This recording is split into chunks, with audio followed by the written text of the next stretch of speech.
Naquele momento fatídico, no coração de Lisboa, onde o sol do Tejo iluminava as fachadas antigas, eu, Miguel Oliveira, vi o meu mundo desabar como um castelo de cartas ao vento. Estava na sala de reuniões da Oliveira e Filhos, a empresa que o meu avô fundara com suor e determinação nas colinas do Douro, transformando um pequeno negócio de vinhos em um império de exportação que abastecia o mundo com os melhores tintos portugueses. O meu tio, António Oliveira, sentava-se à cabeceira da mesa, com um sorriso falso que mal disfarçava o veneno nos olhos. Miguel, é hora de aprenderes uma lição de humildade, disse ele, enquanto os papéis da minha demissão eram empurrados para mim como uma sentença de morte. O ar estava carregado de silêncio opressivo, o tipo que sufoca a alma antes de explodir em fúria contida. Eu sentia o peito apertado, não só pela traição familiar, mas pela dor profunda de ver o legado do meu avô ser pisoteado por ambições mesquinhas. Os meus primos, Sofia e Ricardo, observavam com olhares complacentes, como se aquilo fosse apenas mais um jogo de poder. Mas ali, naquele instante, uma faísca acendeu-se dentro de mim, não de raiva cega, mas de uma determinação fria, nascida das feridas que sangravam em silêncio há anos. Voltemos ao início, onde as raízes dessa traição se entrelaçavam como videiras velhas no solo fértil do Douro. Oliveira e Filhos não era apenas uma empresa, era o sangue da nossa família, fundado pelo meu avô, Manuel Oliveira, em 1965, numa adega modesta onde ele prensava uvas com as próprias mãos, sonhando com exportações para além das fronteiras de Portugal. Cresci ouvindo histórias de como ele transformara aquilo num gigante do vinho, com vinhas espalhadas pelo Alentejo e contratos internacionais que faziam inveja aos concorrentes espanhóis. As reuniões familiares eram rituais sagrados, regadas a vinho tinto e discussões sobre safras e mercados.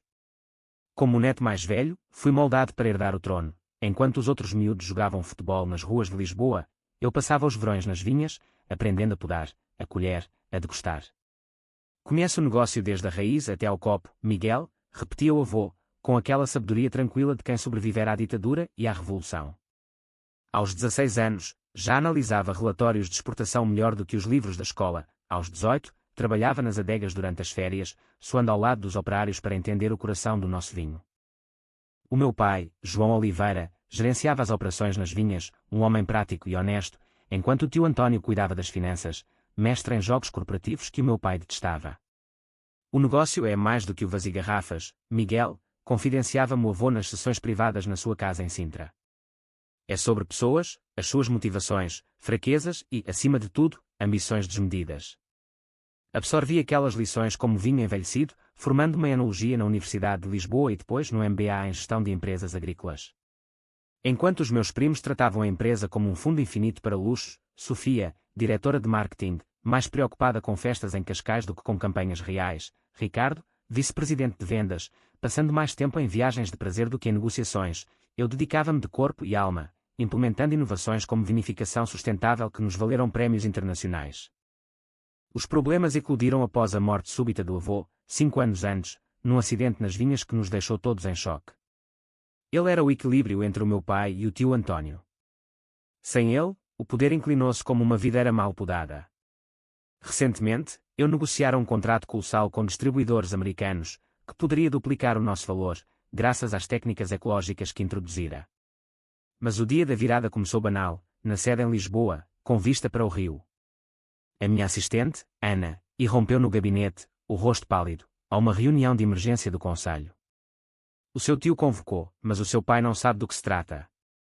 Caminhei para a sala, passando pelo mural de fotos familiares que contava a ascensão da Oliveira e Filhos. O retrato do avô parecia-me fitar com uma advertência muda. A sala estava cheia, tio António na cabeceira, ladeado por Sofia e Ricardo como príncipes herdeiros. O pai, do outro lado, confundido e furioso. Ah, Miguel, que bom que chegaste, disse o tio com um sorriso gélido. Estamos a discutir mudanças necessárias na liderança. O que se seguiu foi uma lição cruel de manipulação. O tio passara meses a conquistar o conselho, com favores e promessas. Apresentou queixas sobre o meu estilo agressivo, alegando que as minhas estratégias ecológicas arriscavam a tradição. O contrato americano é impressionante, mas expõe-nos a riscos desnecessários, argumentou. Precisamos de liderança mais experiente. O pai levantou-se abruptamente. Isto é ridículo. O Miguel salvou esta empresa. Os teus filhos mal aparecem no escritório. Cuidado com o tom, João, retrucou o tio friamente. Não és o único Oliveira com voz aqui. A votação foi rápida e impiedosa. Graças às manobras do tio, fui demitido, as minhas responsabilidades transferidas para Ricardo. Enquanto a segurança me escoltava, o tio sussurrou: isto é para te ensinar o teu lugar na família. Ricardo sorriu: não te preocupes, primo. Vou cuidar bem do teu gabinete. Levantei-me devagar: humildade, lugar. Vou lembrar-me disso.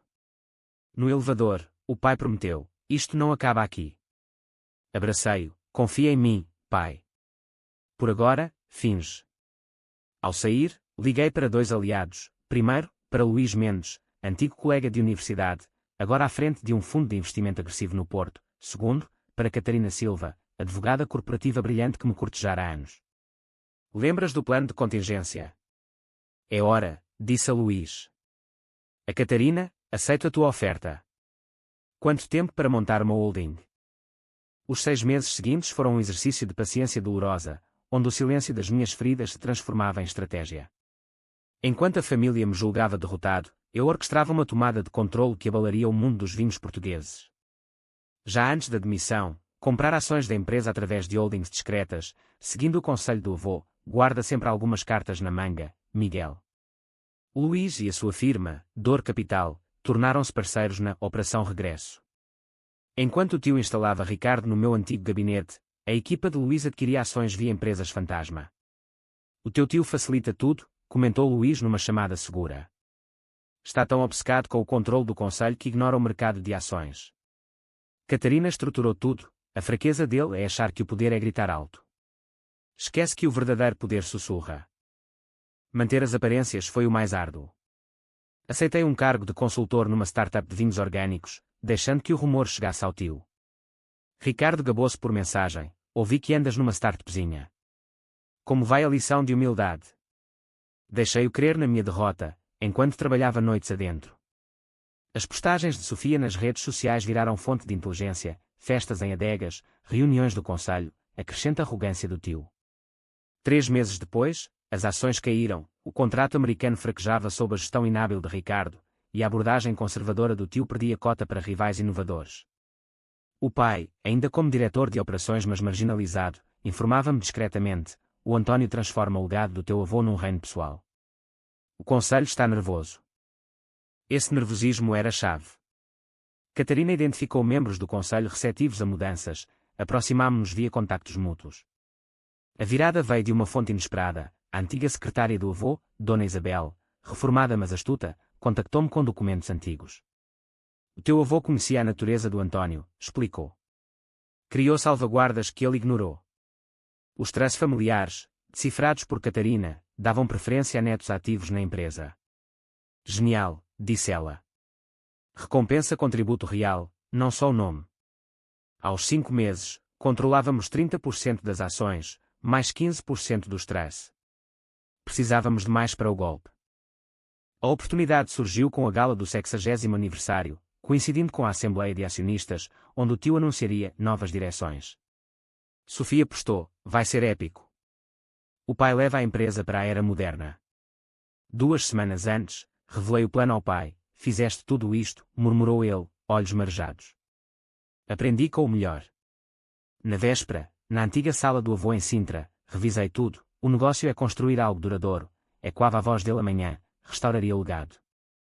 A manhã da Assembleia, no Hotel do Chiado, era fresca. Cheguei cedo, escondido. O tio abriu: bem-vindos a este dia histórico. Apresentou planos que profanavam o legado, cortes em R&D, outsourcing que mataria a qualidade. Agora, voto nas iniciativas. Interrompi: há um mal-entendido sobre a maioria. O silêncio foi ensurdecedor. Como acionista maioritário, tenho direito. Ricardo riu: não tens ações. As que acumulei em 10 anos, sim. E o stress? Catarina distribuiu documentos, o diagrama de Luís chocou todos. Controlo 51%. Primeiro ato, voto na liderança. A hora seguinte foi caos legal. Tornei-me CEO, o pai, presidente pleno. O tio, Sofia e Ricardo foram removidos, com papéis cerimoniais. Isto é o nosso legado, declarei. Não um recreio para privilegiados. As ações subiram, empregados celebraram. Sofia fugiu para o Algarve, Ricardo tentou uma startup, falhando. Um mês depois, no gabinete do avô, coloquei a placa dele na mesa: constrói desde a raiz.